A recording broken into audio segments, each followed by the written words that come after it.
Assalamualaikum warahmatullahi wabarakatuh. Berjumpa lagi dengan saya. Yuk kita belajar tematik bersama Pak Mahfud. Belajar tematik semakin asik. Nah, pada kesempatan kali ini kita nanti akan belajar pada kelas 5 dengan tema 1 organ gerak hewan dan manusia, subtema 1 organ gerak hewan pada pembelajaran pertama.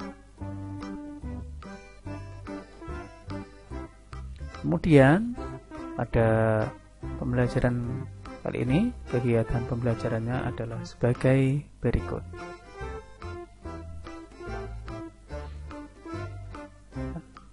Pada pembelajaran pertama ini nanti ada termuat dua muatan pelajaran. Yang pertama adalah IPA dan yang kedua adalah bahasa Indonesia.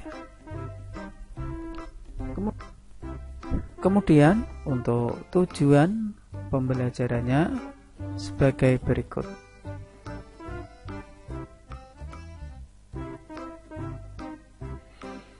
Nah, sobat belajar, langsung saja kita mulai pembelajaran tematik hari ini. Hari Minggu adalah hari libur sekolah. Namun demikian, menurut Edo, hari Minggu bukanlah hari yang harus dilewatkan begitu saja. Sejumlah rencana telah dipersiapkan, mulai dari memenuhi ajakan Beni untuk berlatih berenang, menemani Lani membeli buku, hingga pergi kandang kelinci. Dari sejumlah rencana tersebut, Edo lebih memilih untuk pergi ke kandang kelinci milik Pak Rudi. Singkat cerita, sesampainya di rumah Pak Rudi dan di kandangnya, Edo bertanya nih, "Pak, lucu ya, kelinci-kelinci itu bulunya tebal dan gerak-geriknya lincah. Kenapa kelinci bisa meloncat dan berdiri dengan lincah seperti itu ya?" Kemudian Pak Beni menjawab, "Benar, kelinci dapat bergerak lincah karena didukung oleh organ-organ geraknya. Pada dasarnya, organ gerak kelinci serta hewan lainnya hampir sama dengan organ gerak manusia." Kemudian Edo berpikir, tanpa organ gerak kita tidak bisa melakukan kegiatan apapun. Selanjutnya, ayo kita membaca pada teks bacaan yang berjudul Organ Gerak Manusia dan Hewan. Salah satu ciri dari makhluk hidup adalah bergerak. Secara umum, gerak dapat diartikan berpindah tempat atau perubahan posisi sebagian atau seluruh bagian dari tubuh. Makhluk hidup akan bergerak apabila ada rangsangan yang mengenai sebagian atau seluruh bagian tubuhnya. Gerak pada manusia dan hewan menggunakan organ gerak yang tersusun dalam sistem gerak. Organ gerak berguna untuk berjalan, berlari, melompat, meloncat, memegang, menggali, memanjat, berenang, dan sebagainya. Organ gerak hewan dan manusia memiliki kesamaan. Alat-alat gerak yang digunakan pada manusia dan hewan ada dua macam, yaitu alat gerak pasif berupa tulang dan alat gerak aktif berupa otot. Kedua alat gerak ini akan bekerja sama dalam melakukan pergerakan. Kerjasama antara kedua alat gerak tersebut membentuk suatu sistem yang disebut sistem gerak. Tulang disebut alat gerak pasif karena tulang tidak dapat bergerak dengan sendirinya tanpa adanya alat gerak aktif yang mempengaruhi tulang. Maka tulang-tulang pada manusia dan hewan akan diam dan tidak dapat membentuk alat pergerakan yang sesungguhnya. Walaupun merupakan alat gerak pasif, akan tetapi tulang mempunyai peranan yang besar dalam sistem gerak manusia dan hewan. Otot disebut alat gerak aktif karena otot memiliki suatu senyawa kimia yang membuatnya dapat bergerak. Pada saat otot yang menempel pada tulang bergerak, otot tersebut akan membuat tulang bergerak. Nah, kemudian ayo berlatih ya. Nah, teks berjudul Organ Gerak Manusia dan Hewan terdiri atas 5 paragraf. Masing-masing paragraf tersusun dari ide atau gagasan pokok ditambah dengan kalimat-kalimat pengembang. Ide pokok adalah gagasan yang menjadi dasar sebuah paragraf. ide pokok disajikan ke dalam bentuk kalimat utama. Kalimat utama yang buat ide pokok ini bisa berada di awal paragraf, di tengah paragraf, atau di akhir paragraf. Nah, contohnya pada paragraf yang pertama, ya, kita baca sendiri ya. Nah, pada paragraf pertama ini ada 3 kalimat. Nah, kemudian untuk mencari ide pokoknya, pada paragraf pertama, ide pokoknya itu adalah salah satu ciri dari makhluk hidup adalah bergerak. Untuk kalimat pengembangnya, secara umum gerak dapat diartikan berpindah tempat atau perubahan posisi bagian atau seluruh bagian dari tubuh makhluk hidup. Itu adalah untuk contoh pada paragraf pertama. Nah, kemudian berdasarkan informasi di atas, temukan ide pokok dan kalimat pengembang dari masing-masing paragraf. Ini juga terdapat di buku tema 1 kelas 5 halaman 4. Nah, sobat belajar, silahkan ya dikerjakan latihan untuk mencari ide pokok pada paragraf 2, 3, 4, dan 5.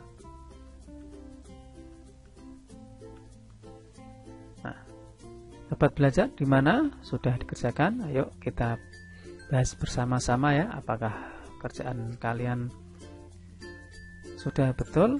Nah, untuk paragraf pertama, maksud saya untuk paragraf kedua, ini bacaannya sebagai berikut, dan ide pokoknya adalah gerak pada manusia dan hewan menggunakan organ gerak terusun dalam sistem gerak. Kemudian kalimat pengembangnya sebagai berikut. Kemudian untuk paragraf ketiga, bacaannya sebagai berikut. Kemudian ide pokoknya bisa dilihat sendiri ya. Kemudian untuk paragraf keempat, nah, ide pokoknya apa? Nah, tulang merupakan alat gerak pasif. Dan kalimat pengembangnya sebagai berikut. Kemudian untuk paragraf kelima, nah, ide pokoknya adalah otot merupakan alat gerak aktif. Dan untuk kalimat pengembangnya sebagai berikut. Nah, sobat cerdas, kemudian yang berikutnya, mari kita belajar menulis. Nah, coba kalian kembangkan ide-ide pokok berikut menjadi sebuah paragraf. Ide pokok yang pertama adalah organ gerak terdiri atas 2 macam. Nanti dikembangkan menjadi sebuah paragraf. Ini ada di buku SIPA tema 1 halaman 5. Kemudian yang kedua, ide pokoknya adalah organ gerak banyak sekali fungsinya. Nah, nanti dikembangkan menjadi sebuah paragraf. Kemudian yang ketiga, tanpa organ gerak manusia tidak dapat bergerak. Nah, coba dikerjakan.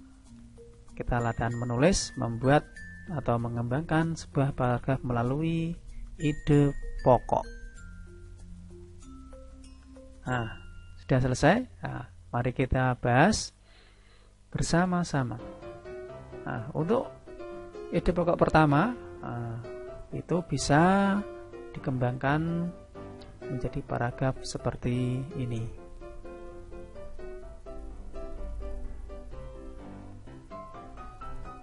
Kemudian ide pokok yang kedua, organ gerak banyak sekali fungsinya, bisa dikembangkan menjadi paragraf seperti ini. Dan yang terakhir, ide pokok tanpa organ gerak manusia tidak dapat bergerak, bisa dikembangkan seperti ini.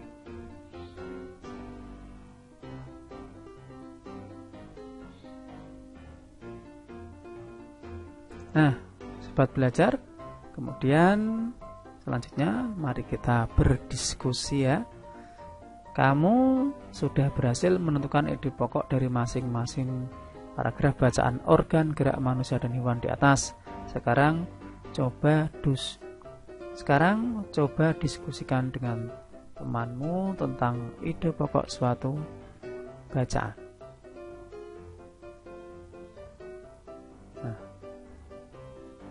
Nah, kira-kira apa saja ya bisa didiskusikan dengan teman atau dengan ayah, dengan ibu, juga bisa menjadi bahan diskusinya. Yang pertama adalah pengertian ide pokok bacaan.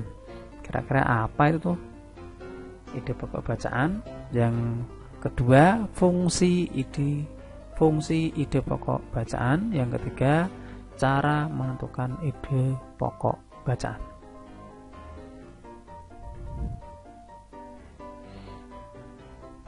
Nah, kita bahas bersama-sama apakah diskusi kalian sama dengan yang ada di bahan video Pak Guru. Ide pokok bacaan itu bisa diartikan sebagai dasar atau pokok pengembangan sebuah paragraf. Nah, fungsinya untuk apa? Fungsinya menjadi dasar pengembangan paragraf. Kemudian cara menentukannya bagaimana?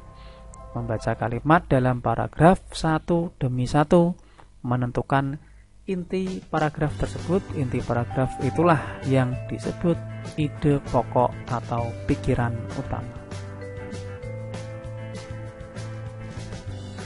Nah, sobat belajar, apa saja yang telah kita pelajari hari ini?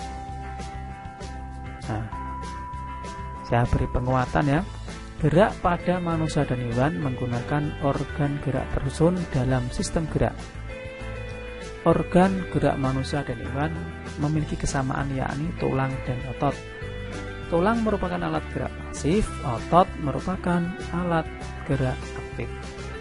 Kemudian kesimpulan yang kedua,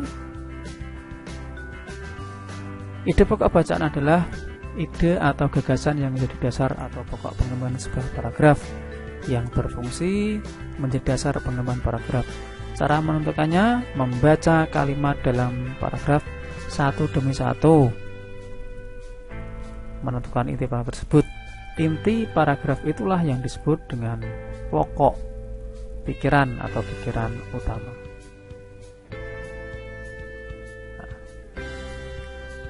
Demikianlah sobat belajar video pembelajaran dari saya, semoga bermanfaat. Terima kasih. Assalamualaikum warahmatullahi wabarakatuh.